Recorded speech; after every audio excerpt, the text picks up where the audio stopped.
بسم اللہ الرحمن الرحیم۔ السلام علیکم ورحمۃ اللہ وبرکاتہ۔ سبحان اللہ وبحمدہ سبحان اللہ العظیم۔ اللہم صلی علی محمد وآل محمد۔ میں تمام مسلمان والدین سے پرزور گزارش کرتی ہوں کہ وہ اپنے بچوں کو میری یہ ویڈیوز ضرور دکھائیں تاکہ ان کے دلوں میں بچپن ہی سے حضرت محمد مصطفیٰ صلی اللہ علیہ وآلہ وسلم کی محبت کا جذبہ جاگزیں ہو جائے اور وہ اپنے آقا کی ذات و اخلاص سے متاثر ہو کر اپنی زندگیوں کو سنوارنے کی کوشش کریں۔ حضرت محمد مصطفیٰ صلی اللہ علیہ وآلہ وسلم کا بچپن۔ پیارے بچوں، عبد المطلب نے ایک خواب دیکھا کہ ایک درخت ہے جس کی چوٹی آسمان تک ہے، اس کی شاخیں مشرق اور مغرب میں دور دور تک پھیلی ہوئی ہیں۔ یہ درخت سورج سے کئی گنا زیادہ روشن ہے۔ قریش کا ایک گروہ اس کی شاخوں سے لٹکا ہوا ہے اور دوسرا گروہ اس کی شاخوں کو کاٹنے کے لیے آگے بڑھتا ہے۔ اس گروہ کو قریش کا ایک خوبصورت جوان جس کے جسم سے خوشبو نکل رہی ہے مار مار کر بھگاتا ہے۔ اس وقت کے علماء نے اس خواب کی تعبیر یہ بتائی کہ آپ کے اولاد میں وہ نبی پیدا ہوگا جس کی بشارت آسمانی صحیفوں میں موجود ہے۔ امام جلال الدین سیوطی لکھتے ہیں کہ جب رسول اللہ صلی اللہ علیہ وآلہ وسلم کا ظہور ہوا تو جناب ابو طالب کہا کرتے تھے کہ میرے باپ نے خواب میں جو مقدس درخت دیکھا تھا، خدا کی قسم وہ درخت محمد مصطفیٰ صلی اللہ علیہ وآلہ وسلم ہیں۔ عبد المطلب کے سب سے چھوٹے بیٹے عبداللہ بہت نیک طبیعت کے مالک تھے۔ اپنے والد کی نظر ماننے اور اپنے بدلے 100 اونٹوں کی قربانی نے ان کو سب کی آنکھوں کا تارا بنا دیا تھا۔ وہ بہت صحت مند اور خوبصورت تھے۔ شعر بھی کہتے تھے جو بہت پسند کیے جاتے تھے۔ وہ بت پرست نہ تھے بلکہ ایک خدا کو مانتے تھے، یعنی دین ابراہیمی پر قائم تھے۔ ان کی شادی قریش کی سب سے زیادہ قابل عزت خاتون حضرت آمنہ بنت وہب بن عبد المناف بن زہرہ بن کسی سے ہوئی۔ حضرت آمنہ ورقہ بن نوفل کی رشتے کی بہن تھی۔ ان کی والدہ کا نام برہہ بنت عبد الاعزیٰ تھا۔ عرب میں تعارف کروانے کے لیے باپ دادا کے ذکر کو ضروری سمجھا جاتا تھا۔ حسب و نسب کا سارا سلسلہ یاد رکھا جاتا تھا۔ ان دنوں علم حاصل کرنے کے لیے آج کے زمانے جیسے ذریعے نہ تھے، مثلاً ریڈیو، ٹیلی ویژن، اخبار، کتابیں وغیرہ بھی کم لکھی جاتی تھیں۔ انتہائی اہم بات لکڑی کی تختیوں، جانوروں کی کھالوں یا کسی ہموار سطح والی چیز پر لکھی جاتی تھی، مگر زیادہ کام یادداشت پر چلتا۔ وہ لوگ جاہل نہیں تھے، ان میں بڑے بڑے عالم اور شاعر گزرے ہیں۔ حسب و نسب کے تو وہ بہت ماہر ہوتے تھے۔ بات دراصل یہ تھی کہ اس میں بھی اللہ تعالیٰ کی حکمت تھی۔ وہ بتا رہا تھا کہ جو ساری دنیا کا سردار نبی صلی اللہ علیہ وآلہ وسلم ہے وہ حسب و نسب کے لحاظ سے بھی بہترین ہے۔ حضرت عبداللہ اور حضرت آمنہ عرب کے اعلیٰ ترین خاندانوں کے اعلیٰ ترین افراد تھے۔ ان کی شادی بڑی برکتوں والی شادی تھی۔ دلہا کی عمر قریباً 25 سال تھی اور دلہن کی عمر 20 سال سے کچھ کم تھی۔ اس زمانے میں رواج تھا کہ شادی کے بعد دلہا 3 دن تک سسرال میں رہتا ہے۔ اس رواج کے مطابق 3 دن سسرال میں رہنے کے بعد حضرت عبداللہ حضرت آمنہ کے ساتھ مکہ کے ایک محلہ زرقاق المولد میں منتقل ہو گئے۔ حضرت عبداللہ اپنے والد کے ساتھ تجارت کرتے تھے۔ ان دنوں ایک تجارتی قافلہ شام کی طرف جا رہا تھا۔ آپ کے والد نے آپ کو اس قافلے کے ساتھ جانے کو کہا۔ آپ والد کے بہت فرما بردار تھے۔ اس سفر پر روانہ ہو گئے۔ جاتے وقت حضرت آمنہ کو الوداع کہا۔ وہ گویا آخری سفر پر جانے کے لیے الوداع تھی، کیونکہ آپ شام کے سفر سے زندہ واپس نہ آئے، راستے میں بیمار ہو گئے۔ آپ کی ننہال یثرب مدینہ میں تھی، وہاں 1 ماہ ٹھہرے مگر صحت یاب نہ ہو سکے۔ اس طرح نئی نویلی دلہن کو اکیلا چھوڑ کر مسافرت میں اپنے اللہ تعالیٰ کے پاس چلے گئے۔ آپ کی وفات حضرت عبد المطلب اور مکہ والوں کے لیے بے حد صدمے کا باعث تھی۔ حضرت آمنہ بے حد صابر و شاکر خاتون تھیں۔ بڑے صبر اور حوصلے سے اس مشکل کو برداشت کیا۔ حضرت عبداللہ کوئی رئیس آدمی نہ تھے۔ فوت ہونے پر ان کا ترکہ چند جانور، شب ابی طالب میں ایک مکان، ایک دکان، کھجوروں اور چمڑے کا کچھ ذخیرہ، 2 غلام اور ایک لونڈی تھے۔ یہ لونڈی، جن کا نام ام ایمن تھا، بڑی وفادار اور سمجھدار خاتون تھیں۔ حضرت آمنہ کا بہت خیال رکھتیں اور ہر وقت خدمت میں حاضر رہتیں۔ پیارے بچوں، آپ حضرت عبداللہ کی وفات اور حضرت آمنہ کے اکیلا رہ جانے پر اداس ہو رہے ہیں۔ ابھی جو باتیں آپ کو بتاؤں گی، ان سے ساری اداسی دور ہو جائے گی۔ میں نے بتایا ہے نا کہ وہ بہت نیک دل اور صبر کرنے والی خاتون تھیں۔ ایسی ہستیوں کو اللہ تعالیٰ پسند کرتا ہے۔ ان کا غم اللہ تعالیٰ نے خود دور کیا۔ وہ اس طرح کہ کئی دفعہ ان کو خواب میں خوشخبری ملی، بہت بڑی خوشخبری۔ اتنی بڑی خوشخبری آپ کے علاوہ کسی اور کو نہیں ملی، اور وہ یہ کہ آپ کو خواب میں بتایا گیا کہ آپ کو سب سے اونچی شان والا بیٹا عطا کیا جائے گا۔ صرف خواب ہی نہیں، کشف میں بھی آپ کو ایسے نظارے دکھائے گئے جس سے آپ کو اندازہ ہوتا کہ کوئی بڑی شان والا بیٹا آپ کو ملے گا۔ آپ نے یہ بھی دیکھا تھا کہ آپ کے اندر سے ایک نور نکلا ہے جو ہر طرف پھیل گیا ہے۔ اس کا ذکر پیارے آقا صلی اللہ علیہ وآلہ وسلم کے مبارک الفاظ میں بھی سنیے۔ آپ فرماتے ہیں، میں اپنے باپ حضرت ابراہیم علیہ السلام کی دعا ہوں، حضرت عیسیٰ ابن مریم کی بشارت ہوں، اور اپنی ماں کا وہ رویا ہوں جو انہوں نے دیکھا کہ ان کے جسم سے ایک نور نکلا جس میں انہیں شام کے محلات نظر آئے، اور انبیاء کی ماؤں کو اسی طرح دکھایا جاتا ہے۔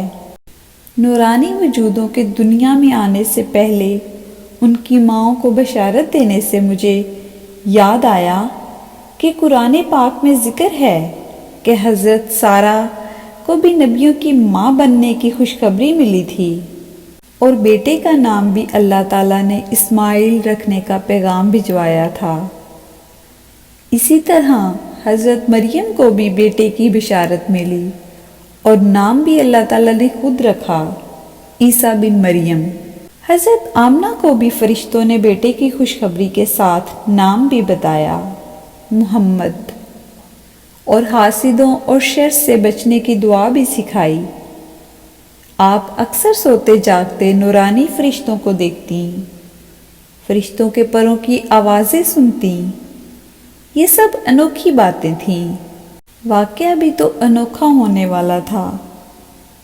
صرف حضرت آمنہ ہی نہیں، کل کائنات ایک بہت بڑی شان والے وجود کی منتظر تھیں۔ عیسائی اور یہودی علماء اپنی کتابوں میں دیے گئے اشاروں اور نشانیوں کے مطابق سمجھ رہے تھے کہ سب سے بڑی شان والے نبی کی پیدائش کا وقت آ گیا ہے۔ قیصر روم نے ستاروں کو دیکھ کر کہا، معلوم ہوتا ہے عرب کا نبی پیدا ہونے والا ہے۔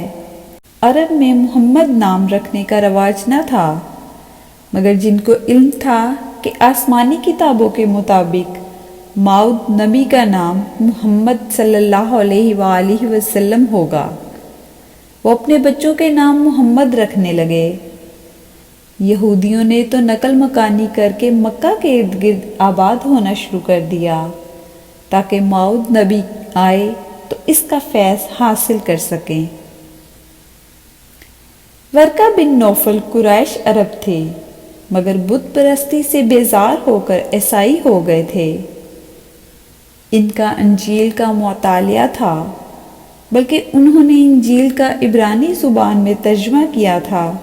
انہیں یقین ہو گیا کہ آل قریش میں ماؤد نبی پیدا ہونے کا وقت آ گیا ہے، وہ عظیم نبی جس کے لیے سارا عرب منتظر تھا، جس کا حضرت ابراہیم کی دعاؤں میں وعدہ تھا، وہ ماؤد نبی جس کے لیے سارے یہودی منتظر تھے کہ فاران کی چوٹیوں سے ایک نبی برپا ہوگا، وہ وجہ تخلیق کائنات نبی جس کے لیے زمین و آسمان چشم برآ تھے۔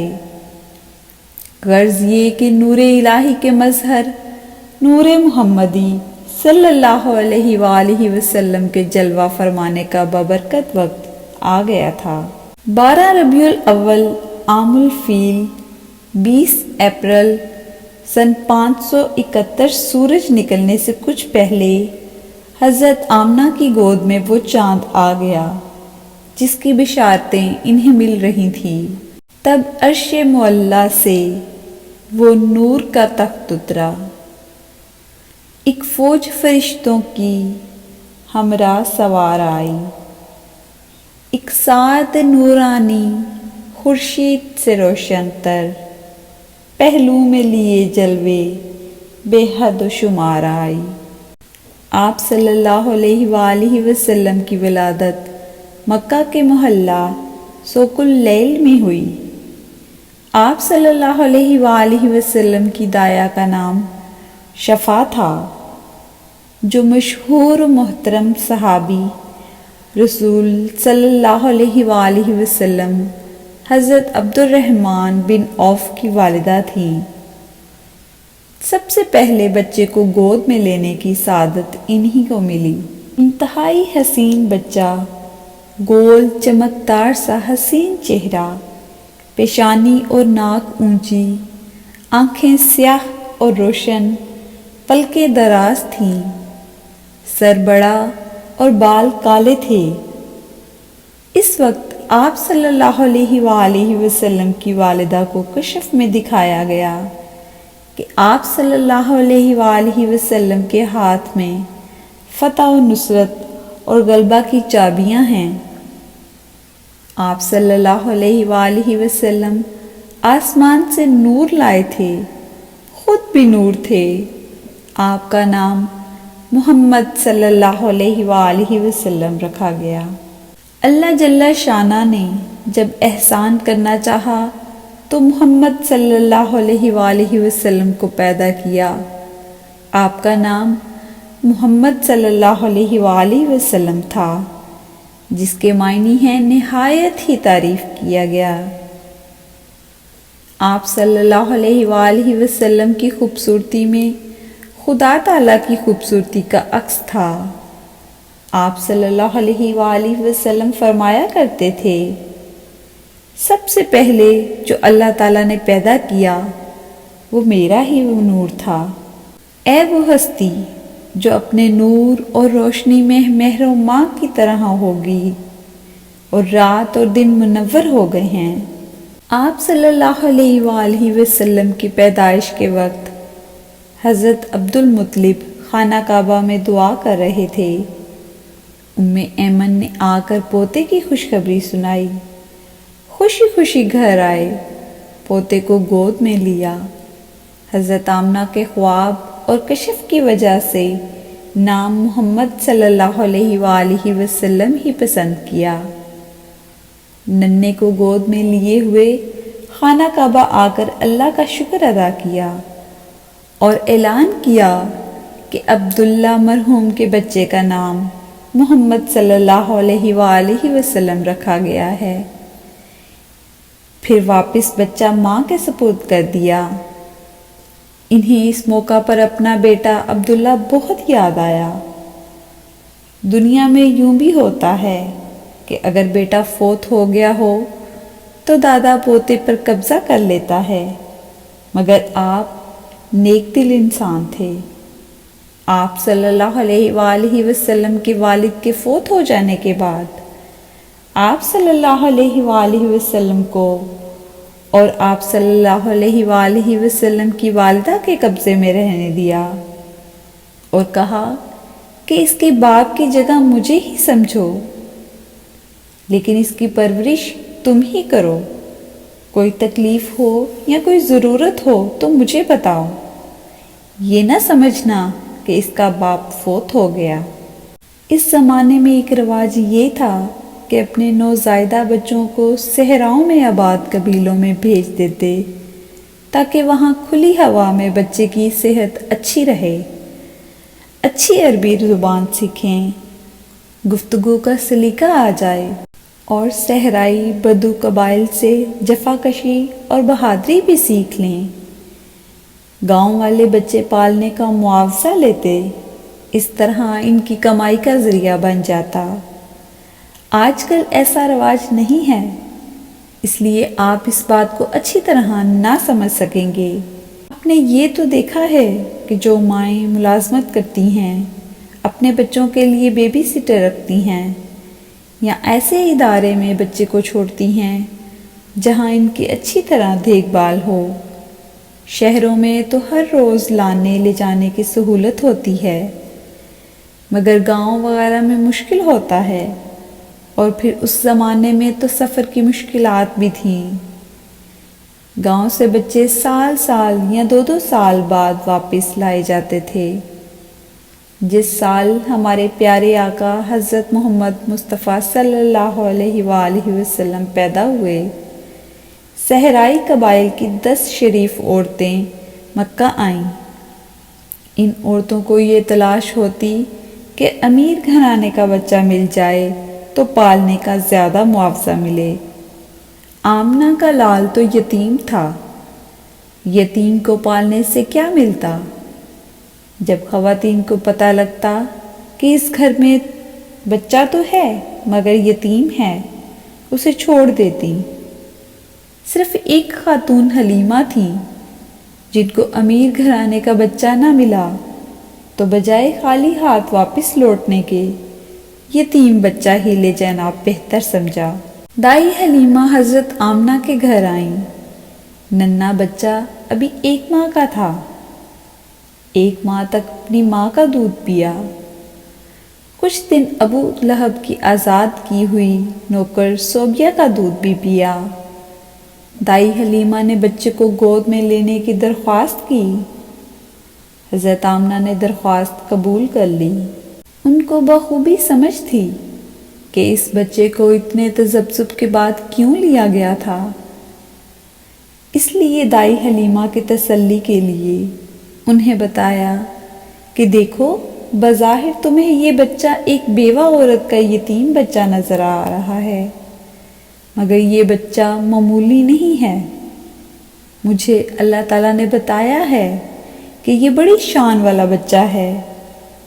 پھر بچے کو رخصت کرتے وقت دعا کی، میں اپنے بچے کو خدائے ذوالجلال کی پناہ میں دیتی ہوں، اس شر سے جو پہاڑوں میں پلتا ہے، یہاں تک کہ میں اسے اونٹ پر سوار دیکھوں اور دیکھ لوں کہ غلاموں اور دردمندانہ لوگوں کے ساتھ نیک سلوک اور احسان کرنے والا ہے۔ دائی حلیمہ ایک غریب عورت تھیں۔ اس زمانے میں کافی عرصہ سے بارشیں نہ ہونے کی وجہ سے خوراک کی چیزوں کی کمی تھی، گھاس بھی نہیں اگی تھی۔ وہ قبائل جن کا گزارا بھیڑ بکریاں پال کر ہوتا تھا بڑے پریشان تھے، بکریوں کا دودھ بھی خشک ہو گیا تھا۔ خوراک کم ہو تو ماں کا دودھ کم ہو جاتا ہے۔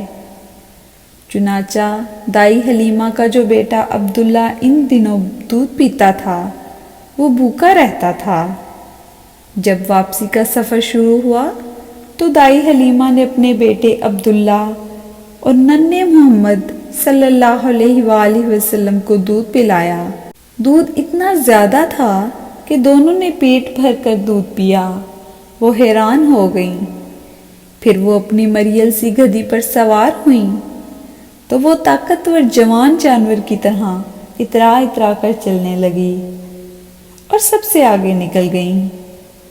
گھر پہنچی تو اس بچے کی برکت سے خوراک کا کوئی مسئلہ نہ رہا۔ بکریاں خوب دودھ دینے لگیں۔ وہ خوب سمجھ گئیں کہ حضرت آمنہ نے ٹھیک ہی کہا تھا، بچہ بہت برکت والا ہے۔ حلیمہ کی بیٹی شیمہ کو ننھے مہمان سے بہت پیار ہو گیا۔ ہر وقت گود میں لیے پھرتی۔ ان خواتین سے سیکھ کر آپ صلی اللہ علیہ وآلہ وسلم نے حوازن کے قبیلہ سید کی زبان بولنا شروع کر دی۔ آپ صلی اللہ علیہ وآلہ وسلم فرمایا کرتے تھے کہ میں تم سب سے فصیح تر نبی ہوں، کیونکہ میں قریش خاندان سے ہوں اور میری زبان بنی سعید کی زبان ہے۔ بچوں، عربی زبان میں خاتون کو جس کا دودھ پیا ہو رضائی والدہ کہتے ہیں۔ رضائی ماں کے بچے رضائی بہن بھائی کہلاتے ہیں۔ اس طرح وہ عرصہ جس میں رضائی ماں کا دودھ پیا ہو عرصہ رضائیت کہلاتا ہے۔ 2 سال کا عرصہ رضائیت میں گزرا تو حلیمہ آپ صلی اللہ علیہ وآلہ وسلم کو آپ کی والدہ کے حوالے کرنے مکہ آئیں۔ حوالے کرنے آ تو گئیں مگر دل بالکل نہیں چاہ رہا تھا کہ آپ صلی اللہ علیہ وآلہ وسلم کو خود سے جدا کریں۔ آپ صلی اللہ علیہ وآلہ وسلم سے سب گھر والوں کو بہت محبت ہو گئی تھی۔ ماں کو ملانے کے بعد درخواست کی کہ کچھ عرصہ مزید اس بابرکت حسین بچے کو ان کے ساتھ ہی رہنے دیا جائے۔ ان دنوں مکہ میں کوئی وبا پھیلی ہوئی تھی۔ ان کو اچھا بہانہ ہاتھ لگا، کہنے لگی کہ مکہ کی آب و ہوا میں ان کے بیمار پڑنے کا اندیشہ ہے۔ اگر آپ اجازت دیں تو ابھی کچھ عرصہ اور اپنے بچوں کے ساتھ رکھ لوں۔ حضرت آمنہ کو بچے کی سلامتی کا اتنا خیال تھا کہ دل نہ چاہتے ہوئے بھی اجازت دے دی۔ حلیمہ اپنے گھر واپس گئیں تو بچے کو ساتھ دے کر ان کے بچے خوشی سے کھل اٹھے۔ حلیمہ کے 4 بچے تھے، عبداللہ، انیسہ، حذیفہ اور حذافہ۔ حذافہ کا دوسرا نام شیمہ تھا۔ آپ صلی اللہ علیہ وآلہ وسلم اپنے رضائی بھائی بہنوں کے ساتھ کھلی فضا میں کھیلتے اور جب وہ بکریاں چرانے جاتے تو آپ صلی اللہ علیہ وآلہ وسلم بھی ساتھ جاتے۔ کبھی کبھی گھر سے دور بھی نکل جاتے۔ آپ صلی اللہ علیہ وآلہ وسلم بکریوں کی حفاظت بڑی ہوشیاری سے کرتے۔ آپ صلی اللہ علیہ وآلہ وسلم بہت بہادر بچے تھے۔ ایک دن کیا ہوا کہ آپ صلی اللہ علیہ وآلہ وسلم دوسرے بچوں کے ساتھ بکریاں چرا رہے تھے کہ اچانک گھوڑے پر سوار ڈاکو آ گئے۔ آتے ہی بکریاں جمع کر کے ہانک کر لے جانے لگے۔ آپ صلی اللہ علیہ وآلہ وسلم ایک ننھے معصوم بچے تھے مگر دلیروں کی طرح ان کے راستے میں ڈٹ کر کھڑے ہو گئے اور کہا، میں یہ بکریاں نہیں لے جانے دوں گا کیونکہ یہ گاؤں والوں کی ہیں، ہمیں انہیں چرانے لائے تھے، میں آپ کو مالکوں کا مال نہیں لے جانے دوں گا۔ ڈاکوؤں کو حیرت ہوئی کہ سب لوگ ہمارے خوف اور دہشت سے کانپنے لگتے ہیں۔ یہ کیسا بچہ ہے جو ڈاکوؤں کے سامنے ڈٹ کر کھڑا ہے؟ خاص طور پر ان کا سردار بہت چلایا۔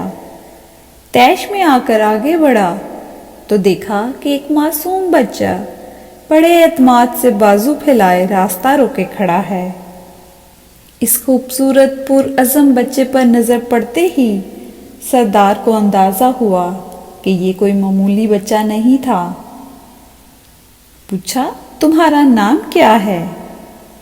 محمد۔ کس کے بیٹے ہو؟ عبد المطلب کے۔ سردار سمجھ گیا کہ قریش خاندان کا بچہ ہی ایسا بہادر ہو سکتا ہے۔ بکریاں چھوڑ دیں، محمد صلی اللہ علیہ وآلہ وسلم کو سلام کیا اور اپنے ساتھیوں کے ساتھ واپس چلا گیا۔ جی تو پیارے بچوں، آج کی ویڈیو بس اتنی ہی۔